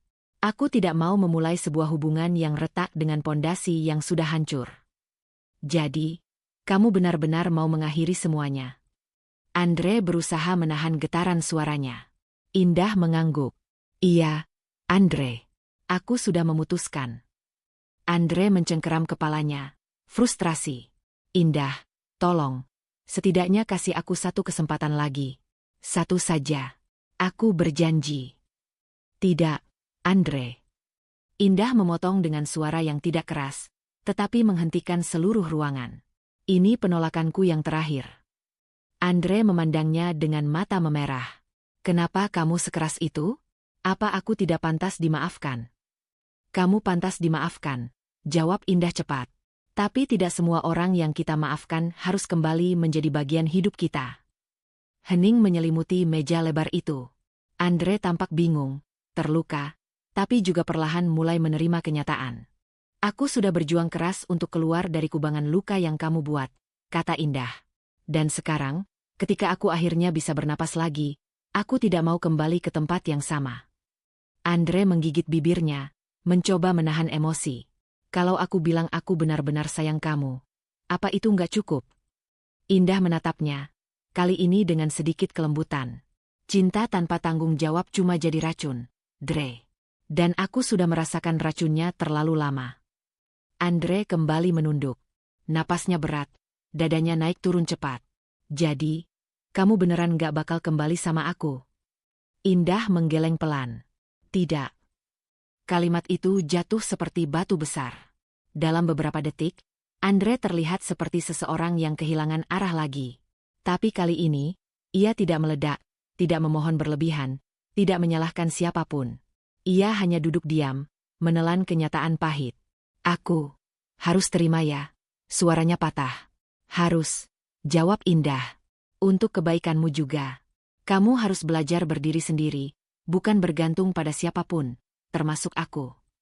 Andre menutup wajahnya dengan kedua tangan. Aku takut, Indah. Aku takut sendirian. Indah menatapnya dengan iba, namun tidak goyah. Kamu bakal baik-baik saja. Kamu hanya perlu waktu untuk menemukan dirimu sendiri tanpa bayanganku. Setelah beberapa menit hening, Andre mengusap wajahnya dan berusaha menegakkan tubuh. Sorot matanya berubah, lebih tenang, meski penuh luka. Baik, katanya lirih. Kalau ini keputusan kamu, aku hormati.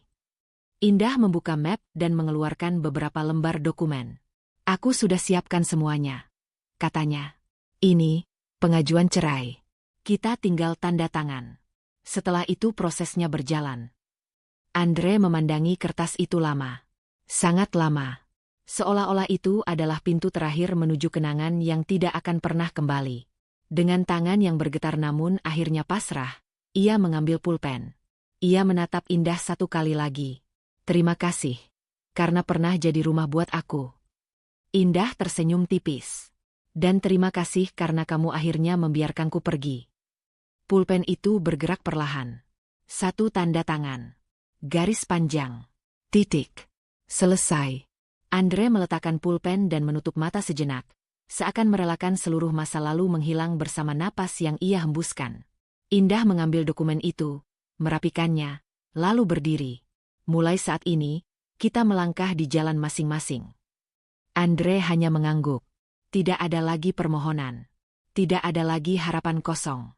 Hanya kejujuran yang telat datang, tapi akhirnya diterima.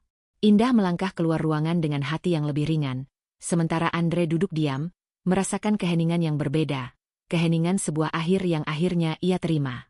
Dan dengan dokumen cerai di tangan, kisah mereka resmi bergerak menuju penutup yang tidak bisa diputar ulang. Ruang sidang itu dingin, lebih dingin dari yang Indah bayangkan. Dinding kayu tua memantulkan gema langkah para pihak yang masuk satu persatu. Ia duduk di sisi kiri, berhadapan langsung dengan meja panjang hakim. Tangannya menggenggam map bukti yang selama beberapa minggu terakhir terus ia rapikan dan periksa ulang. Hari ini bukan lagi tentang luka hati. Hari ini tentang keadilan terakhir. Di sisi kanan, Andre duduk dengan wajah pucat. Bayang-bayang kelelahan itu tak lagi bisa ia sembunyikan. Kemejanya tampak lusuh, dan untuk pertama kali setelah semua terjadi, ia tampak benar-benar takut. Seorang petugas pengadilan berdiri di tengah ruangan, suaranya tegas. Sidang cerai atas nama Andre dan Indah dinyatakan dibuka. Hakim memasuki ruang sidang. Semua berdiri. Setelah semua duduk kembali, proses dimulai. Indah merasakan detak jantungnya meningkat, namun ia tetap duduk tegak. Tidak ada alasan baginya untuk gentar. Semua bukti, semua kejadian, semua penderitaan, akhirnya sampai di titik ini. Hakim membuka berkas di depannya. Penggugat, Indah, mengajukan gugatan cerai dengan alasan perselingkuhan dan pengusiran dari rumah. Tergugat, Andre, apakah ini benar? Andre menelan ludah.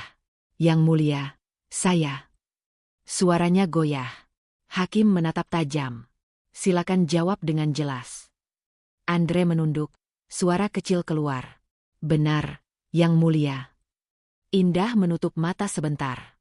Meskipun ia sudah mengetahui kenyataannya, mendengarnya dari mulut Andre langsung tetap memberi perasaan pahit yang sulit dijelaskan.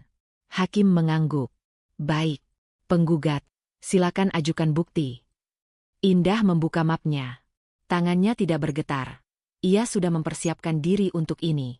Ia menyerahkan rangkaian bukti kepada petugas. Rekaman percakapan Andre dan Siska, foto mereka di hotel, laporan keuangan yang menunjukkan Andre menggunakan dana perusahaan untuk kepentingan pribadi bersama Siska, serta salinan laporan pengusiran dirinya dari rumah. Hakim memeriksa berkas itu satu persatu. Ruang sidang sunyi, seakan menahan napas. Setelah beberapa menit, Hakim menatap Andre. Tergugat, apakah Anda membantah bukti-bukti ini? Andre menggeleng lemah. Tidak, Yang Mulia. Semuanya benar. Kata-kata itu seperti batu yang jatuh pada dirinya sendiri. Andre menunduk semakin dalam, seakan ingin menghilang dari pandangan siapapun. Hakim kemudian menoleh pada Indah. Penggugat, apakah Anda ingin memberikan keterangan tambahan? Indah berdiri. Suaranya stabil. Yang Mulia, saya tidak meminta apapun selain kejelasan hidup. Saya tidak ingin terus terikat pada pernikahan yang sudah lama tidak memperlakukan saya dengan hormat. Saya sudah mencoba mempertahankan rumah tangga ini, tapi ketika saya diusir oleh suami saya sendiri demi wanita lain, saya sadar bahwa tidak ada lagi yang bisa diperjuangkan. Hakim mengangguk. Cukup jelas. Ia kemudian mengalihkan pandangan ke Andre. Tergugat, apakah Anda ingin menyampaikan pembelaan? Andre berdiri perlahan, kepalanya tetap menunduk. Saya tidak punya pembelaan, Yang Mulia. Saya hanya ingin minta maaf pada Indah dan pada diri saya sendiri. Indah menatapnya tanpa emosi berlebihan. Permintaan maaf itu sudah ia dengar berkali-kali, dan meskipun tulus, tidak mengubah keputusan apapun. Hakim kembali fokus pada berkas perkara. Baik. Dengan bukti-bukti yang kuat dan pengakuan dari tergugat, pengadilan tidak melihat adanya alasan untuk mempertahankan pernikahan ini. Kata-kata itu menggantung di udara. Andre memejamkan mata, tampak seperti seseorang yang tahu ia akan kehilangan sesuatu yang tidak akan pernah bisa ia dapatkan kembali. Petugas pengadilan menyerahkan palu kecil ke tangan hakim. Hakim berbicara lagi, suaranya mantap. Pengadilan memutuskan untuk mengabulkan permohonan cerai dari penggugat, Indah. Dengan ini, pernikahan antara Andre dan Indah dinyatakan berakhir. Tok. Palu itu mengetuk meja. Satu kali. Tetapi suaranya terasa seperti ribuan gema yang memecah seluruh ruang, seluruh masa lalu. Indah menutup mata sejenak. Ada rasa lega yang mengalir, bukan karena kebencian, tetapi karena akhirnya beban yang ia pikul selama ini resmi dilepas. Dia tidak tersenyum, tidak menangis, hanya mengembuskan napas panjang yang seolah sudah ia tahan bertahun-tahun.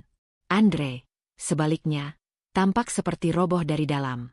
Bahunya jatuh, wajahnya hancur. Ia menatap meja, tidak berani mengangkat kepala. Petugas pengadilan menutup berkas. Sidang selesai. Indah berdiri. Ia merapikan dokumennya, lalu melangkah menuju pintu keluar tanpa menoleh. Ia tidak ingin mengulang lagi luka yang pernah ditorehkan. Semua sudah berakhir dengan cara yang paling jelas. Namun saat ia hampir keluar dari ruang sidang, ia mendengar suara pelan di belakangnya. Indah. Ia berhenti, menoleh sedikit. Andre berdiri dengan langkah goyah. Terima kasih, karena kamu pernah jadi bagian hidup aku. Indah menatapnya dengan tenang, lalu mengangguk kecil. Semoga kamu menemukan jalanmu sendiri, Andre. Tidak ada lagi kata-kata tambahan. Tidak perlu. Itu sudah cukup untuk menutup segalanya. Indah melangkah keluar dari ruang sidang dengan langkah mantap, meninggalkan ruangan, masa lalu, dan semua luka di belakangnya. Di belakang sana, Andre duduk kembali, menghadapi ruang kosong di depannya. Ruang yang kini sama kosongnya dengan statusnya yang baru. Di luar gedung pengadilan, angin sore menyambut Indah. Ia menarik napas dalam-dalam. Pernikahan itu resmi berakhir. Dan hidup barunya akhirnya dimulai tanpa bayangan siapapun. Pagi itu, sinar matahari masuk lembut melalui jendela apartemen kecil yang baru Indah tempati. Tidak besar, namun hangat. Tidak mewah, tetapi sepenuhnya miliknya. Bukan hasil kompromi, bukan tempat yang dibangun di atas rasa takut. Tempat ini menjadi simbol awal baru, ruang di mana ia belajar merangkai hidup tanpa bayang-bayang Andre. Ia berdiri di dapur mungil, menyiapkan kopi hangat. Aroma kopi menyatu dengan udara pagi, memberikan rasa tenang yang tidak pernah ia rasakan selama bertahun-tahun. Dulu, setiap pagi dimulai dengan kecemasan. Apakah Andre akan pulang marah, bersikap dingin, atau tiba-tiba menyalahkannya atas hal-hal kecil? Sekarang, tidak ada lagi tebak-tebakan emosi. Hanya ia dan ketenangan yang ia pilih untuk dirinya sendiri. Sambil menikmati kopi, Indah membuka laptop. Ia menelusuri laporan keuangan perusahaan yang selama ini ia diam-diam kelola bersama tim keuangan. Sebelum semua kekacauan, ia memang tidak terlalu terlibat dalam operasional harian, namun ia paham betul struktur perusahaan itu. Selama proses hukum kemarin, ia belajar kembali detail yang selama ini ia abaikan. Hari ini, ia menjadwalkan pertemuan daring dengan Departemen Manajemen. Tidak ada tambahan karyawan baru, hanya orang-orang yang sudah lama bekerja dan tahu pergerakan perusahaan. Ketika panggilan tersambung, seorang manajer senior menyapanya dengan hormat. Bu Indah, kami sudah menerima revisi konsep restrukturisasi. Semua siap dibahas. Indah tersenyum tipis. Baik, kita mulai. Percakapan berlangsung lancar. Tidak ada intimidasi, tidak ada suara yang dibesarkan. Diskusi itu membuat Indah sadar betapa selama ini ia mampu memimpin, bahkan lebih baik dari Andre. Ia tidak perlu bersuara keras untuk didengar. Kepemimpinan yang tenang justru membuat semua orang merasa lebih aman. Setelah rapat selesai, Indah menutup laptop dan menghela napas panjang. Ada rasa bangga yang tiba-tiba muncul. Selama bertahun-tahun ia merasa dirinya lemah, padahal ia hanya belum diberi ruang untuk bersuara. Ia memutuskan untuk keluar sebentar. Udara sore cukup cerah, dan ia ingin berjalan kaki ke taman kecil dekat apartemen.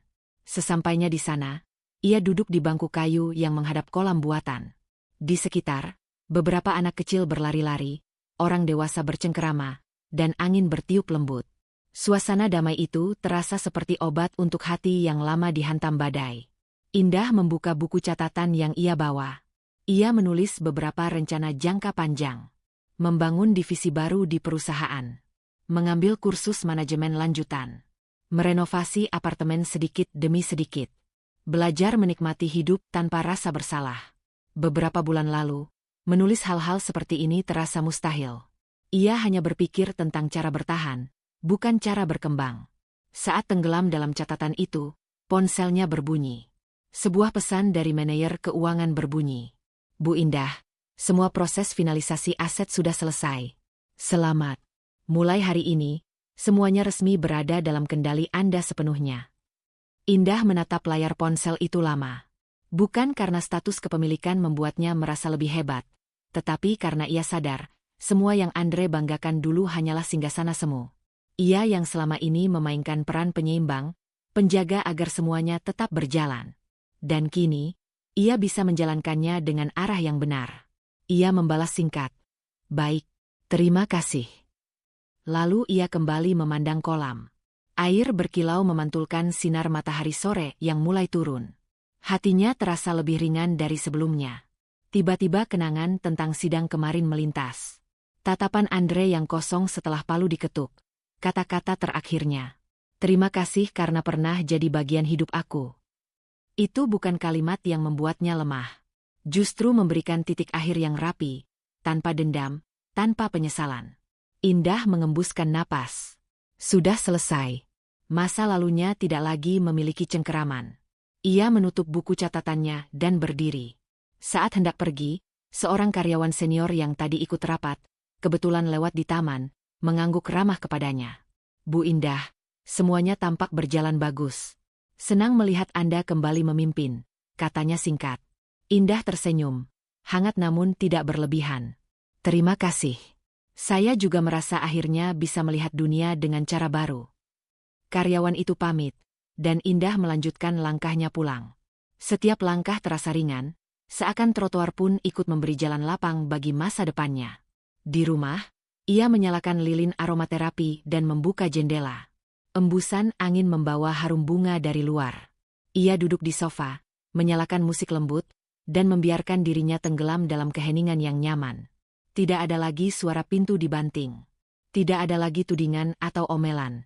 Tidak ada lagi ketakutan kapan badai akan datang berikutnya.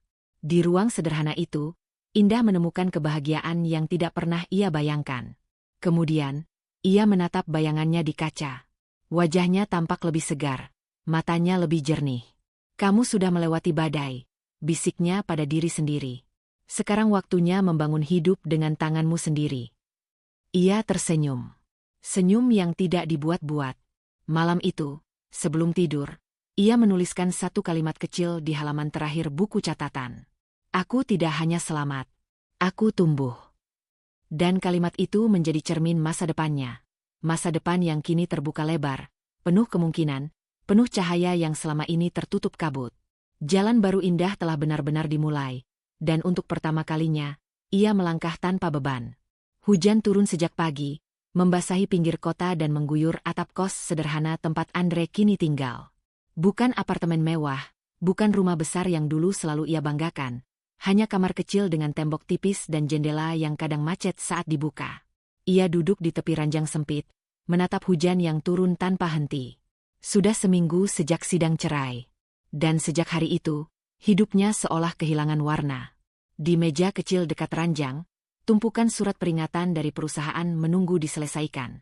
Setelah kabar mengenai status aset dan kepemilikan perusahaan terungkap, ia kehilangan akses, jabatan, dan kepercayaan. Semua orang yang dulu menyapanya dengan hormat tiba-tiba menjaga jarak. Bukan karena membenci, tetapi lebih karena tidak tahu harus memperlakukan siapa lagi dirinya. Hari itu ia bangun dengan kepala berat, tetapi ia tetap harus keluar untuk menghadiri pertemuan terakhir dengan bagian administrasi perusahaan. Pertemuan sederhana untuk menyerahkan kartu akses yang dulu membuatnya merasa berkuasa. Dengan langkah pelan, ia mengenakan jaket tipis dan keluar ke bawah hujan. Payung murah yang ia beli 2 hari lalu hampir patah diterpa angin. Ia tersenyum miris. Dulu mobil mewah menemaninya kemana-mana. Kini, ia berjalan kaki menyusuri trotoar basah. Beberapa orang memandangnya sekilas, namun tidak mengenalinya. Andre tersadarkan bahwa kebanggaannya dulu bukan berasal dari siapa dirinya, tetapi dari apa yang menempel padanya, status, jabatan, fasilitas. Setelah semuanya hilang, ia hanyalah seorang pria biasa yang sedang mencoba bertahan. Sesampainya di gedung perusahaan, petugas keamanan, orang yang dulu selalu membungkuk hormat, kini menatapnya dengan datar. Tidak sopan, tidak kasar, hanya profesional. Pak Andre, kartunya? Tanya petugas itu. Andre menyerahkannya tanpa suara. Tangannya sempat bergetar. Petugas itu memasukkan kartu ke dalam amplop dan menempelkan label bertuliskan, "Dikeluarkan." Kata itu menusuk lebih dalam dari yang ia kira. Andre mengangguk pelan, lalu berbalik. Tidak ada acara perpisahan. Tidak ada lambaian tangan dari karyawan yang dulu sering ia bentak. Semua berjalan sunyi. Dalam perjalanan pulang, pikirannya kembali pada Siska. Ia belum menghubunginya sejak hari kebenaran itu terbongkar, bahwa wanita yang ia bela mati-matian, yang ia jadikan alasan menghancurkan rumah tangganya sendiri, ternyata tidak pernah benar-benar mengandung anaknya. Saat itu, amarah dan kecewa membuatnya pergi begitu saja. Kini, ketika pikirannya jernih, ia menyadari betapa mudahnya ia ditipu karena keinginannya sendiri untuk percaya. Ia ingin merasa diinginkan, dibutuhkan, bahkan dipuja. Siska memberinya itu, dan ia menutup seluruh pintu logika. Ia menjadikan pengakuan palsu itu sebagai alasan untuk mengusir Indah, wanita yang selama bertahun-tahun tidak pernah meninggalkannya meski dihancurkan perlahan. Hujan semakin deras.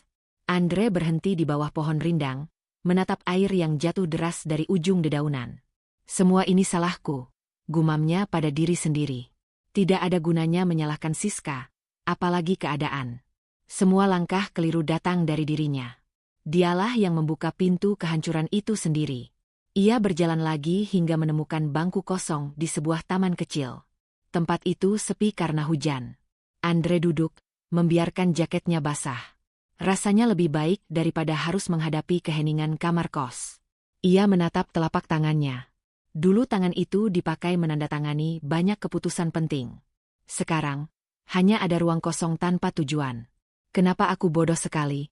Suaranya pecah. Ia ingat tatapan Indah saat sidang. Tatapan tenang yang tidak lagi memohon apapun. Tatapan yang menandai akhir.